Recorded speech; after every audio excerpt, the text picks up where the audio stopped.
Hey everybody, welcome to this quick Amazon review of this ViaBecs 10.1 inch Carplay Android head unit.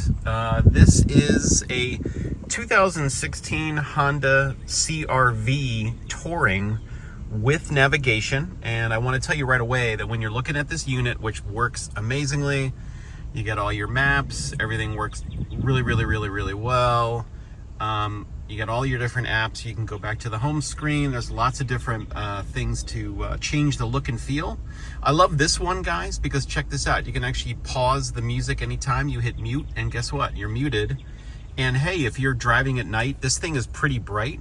You can actually click off screen. Look at that. I didn't have to, these items on the left-hand side here, these controls are not backlit. So when it's dark out, you want to be able to, turn off the screen. So anyway, but here we are. This is one of the best views, I think, because it's very basic. Really, for me, all I care about is getting to all of the apps here. And then this T-Link 5 is how you get to, in my case, CarPlay. And then, of course, there's the radio app. So if I just hit T-Link 5, boom.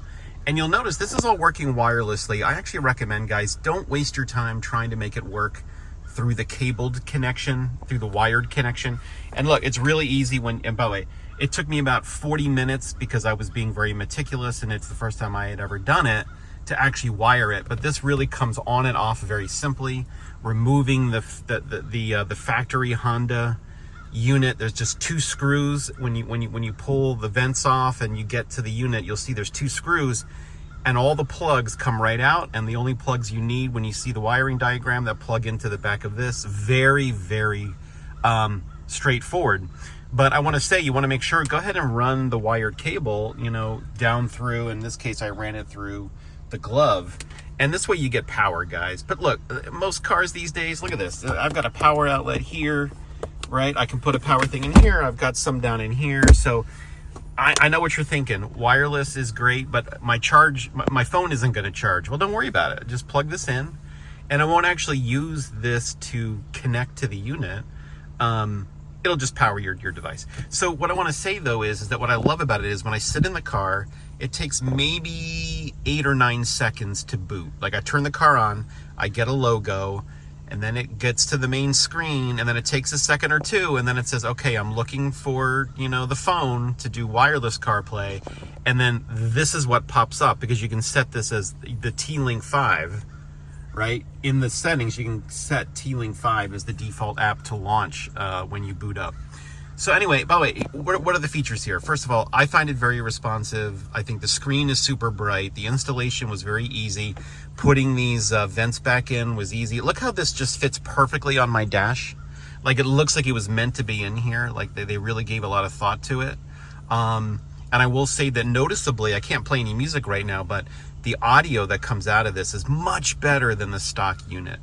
It sounds great, and you're able to, you can go into the apps and you can actually go to DSP and you can set up, this is the rock waveform, and you can set up your surround sound. I kind of like it being a little bit more oriented behind me. You can turn on bass boost. You can either make it a lot of bass or a little. Guys, I can't believe it. Maybe it's because I'm getting older in years, but I actually don't want maximum bass. I'm sorry. It just makes it like, as soon as you get above like 40% volume, it gets muffled. I like it a little less than that. And you can turn on the bass filter as well if you want to sort of, tone it down. But really, so that's the DSP here, guys. Obviously, getting to the CarPlay is easy. The settings are all here. You can do whatever you want. I really like the radio app. I mean, I really like almost 20 the look years, and feel. And they've been taking a lot of blows. It just looks amazing to me. Just by staying in power. And now, I'm just going to go back. See, I'm muted. That's awesome. So I just want to say, before we continue, something to be very careful about is when you look at this listing on Amazon, note that there's actually 2 different units, right, that work with Honda CRVs, this unit in particular. And you'll see in the second image here on the listing that it actually says that, if you have the right lane departure camera on that right mirror, if you're lucky enough to have that, there's a different unit for that.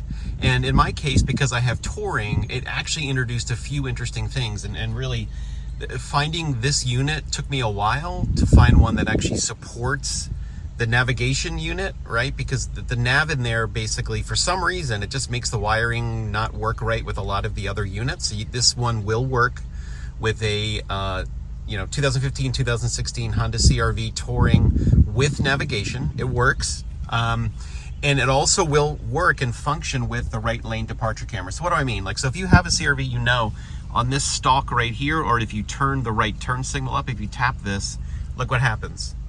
There's a camera on the right-hand side mirror, which is freaking cool. And it takes about 2 seconds to activate. You can see there, like, okay, that was me tapping it. If I put on my turn signal, okay, it takes about 3 seconds. So, you know, there's a little bit of a delay. I don't find that it really hampers me when I'm driving. But just getting this supported, you can't find it. I was not able to find it in any other unit. So I'm super happy. Buy the right one, click and buy the right version of this that will support this right lane departure camera. And the other bugaboo, guys, was when I went into reverse, when I first installed this, when I went into reverse, what I did not see, first of all, this is perfect. What I did not see with the stock wiring was the ability to switch here between the views. So when I wired it up with the stock wiring that came with it, sorry, let's see. Is it this one? This is what I saw. Well, what is this? Well, this is top down. So if I'm like, you know, within a foot of some object and I don't want to hit it, you can hit that top down view and make sure that you're getting a really precise park. Well, this is useless, guys. This is useless. So I actually had to go back and forth, and my hat is off to ViaBecs support. They were very chatty back and forth, and we started by, you know, updating the operating system. We started by checking the wiring. They actually sent me a new wiring unit. None of that helped this situation with this backup camera. The right lane departure camera worked, but that backup camera, when I would do this, I would see that worthless top-down view. So finally, what happened, guys, is take a look at this. They ended up sending me this Nissan wiring harness, which I don't know what made it different, but it actually enabled these controls. Like these were not visible in the backup camera with the stock wiring and the stock unit that came with, just the wiring. For some reason, these things were not visible. So now I'm super happy. I can actually use these buttons. I can, you know, I can use it. So here's what I want to tell you is if you have, I believe it's a 15 or 16 Honda CRV Touring with nav, and you install it, and when you install it, if all you see is this view, reach out to ViaBecs support, tell them Tim sent you, and to send you that Nissan wiring harness because you're stuck in top-down view for your backup camera and it's not working for you. They sent it to me. It was basically, it just had a couple different colored wires in it, guys. And it had the 2 yellow plugs for the 2 video sources, which are that camera and of course the camera that's on the back of my CRV. And I wired it up and it worked. So make sure you buy the right unit. Look at the listing. You know, if you have the right lane departure camera, you need the other version, which is basically just a different wiring harness. And if you have a Touring with navigation and you get stuck in that top-down view, which they said they've never seen before, so I was maybe your litmus test. But if you have 2015-16 Touring with navigation, with the right lane departure camera, and you get stuck in that top-down view, you now see this image. This is what I was working with the ViaBecs support. This image shows you how the actual unit that I had to wire in. So guys, like I said, I don't have enough good things to say about this unit. It powers on quickly. Everything works. The audio sounds amazing. ViaBecs support was super good. The unit is more expensive than the other ones you see on Amazon, but what does that really matter, guys? Like, if you take this to an installer, they're going to charge you $400 to $500 just for the unit, and then at least $500 more for the installation. Don't do that. Just spend the $400. Get the unit. Use this video. You'll find other videos that will walk you through the install. It's really not that complicated.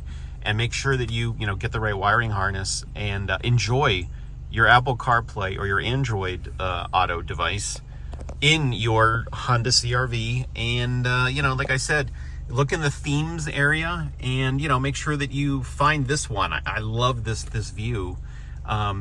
Install it, enjoy it, use it, and let me know if you have any questions. I really appreciate your attention, guys, and enjoy your 10.2 inch ViaBecs unit for your Honda CRV.